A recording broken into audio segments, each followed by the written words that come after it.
A brief explanation about the Book of Mormon. The Book of Mormon is a sacred and remarkable record that tells the story of ancient peoples who lived on the American continent. Carefully engraved upon metal plates, this record preserves both the spiritual teachings and historical experiences of prophets and civilizations long past. It stands as a testament of God's dealings with his children and was compiled from several important sources, each contributing to its depth and purpose. Among the most significant of these sources are the plates of Nephi, which were divided into two distinct sets, the small plates and the large plates. The small plates were primarily dedicated to spiritual matters. They contain the teachings, prophecies, and ministry of inspired prophets, focusing on faith, repentance, and a coming of the Messiah. In contrast, the large plates were initially intended to record the secular history of the people, their wars, governance, and daily lives.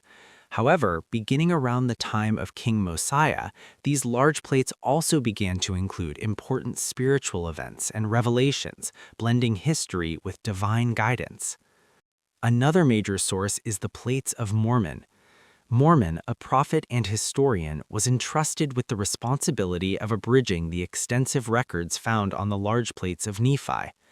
Under divine inspiration, he carefully selected and condensed the most important accounts, adding his own commentary to help future readers understand their significance. His work forms a large portion of what we now know as the Book of Mormon. After Mormon's life came to an end, his son Moroni continued the record, adding further writings and completing the sacred compilation.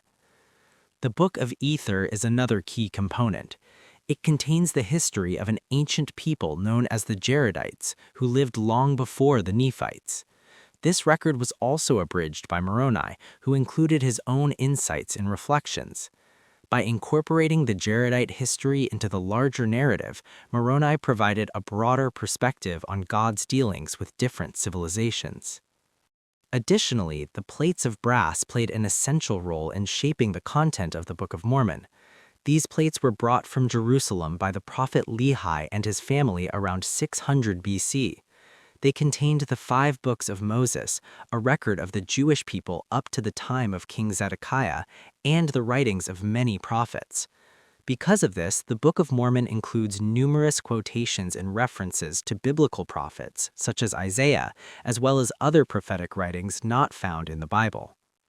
The Book of Mormon is organized into 15 main sections, often referred to as books. Most of these are named after their principal authors. The first portion, which includes the books from 1st Nephi through Omni, is translated directly from the small plates of Nephi and focuses heavily on spiritual teachings and early history. Following this section is a brief but important passage called the Words of Mormon, which serves as a bridge connecting the small plates to Mormon's abridgment of the large plates. The central and longest portion of the Book of Mormon, spanning from the Book of Mosiah through Mormon chapter 7, is derived from Mormon's abridgment of the large plates. This section provides a detailed account of the rise and fall of civilizations, the ministry of prophets, and the teachings of Jesus Christ to the people in the Americas. The final portion of the book, from Mormon chapter 8 to the end, was written by Moroni.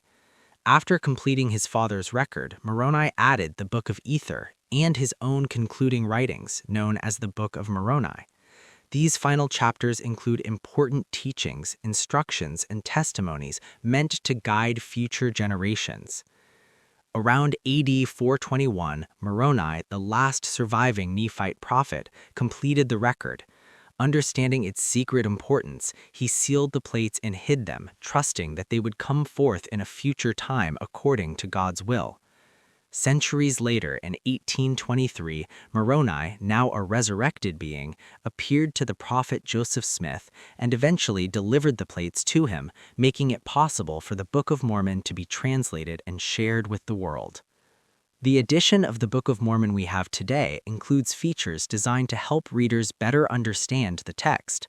Some introductory passages are part of the original record, while others, such as chapter headings, were added later as study aids. Over time, minor errors that appeared in earlier editions have been carefully corrected to ensure the text remains as accurate as possible, consistent with the original manuscripts and early translations. Through its rich history and sacred message, the Book of Mormon continues to testify of Jesus Christ and invites all who read it to come closer to God.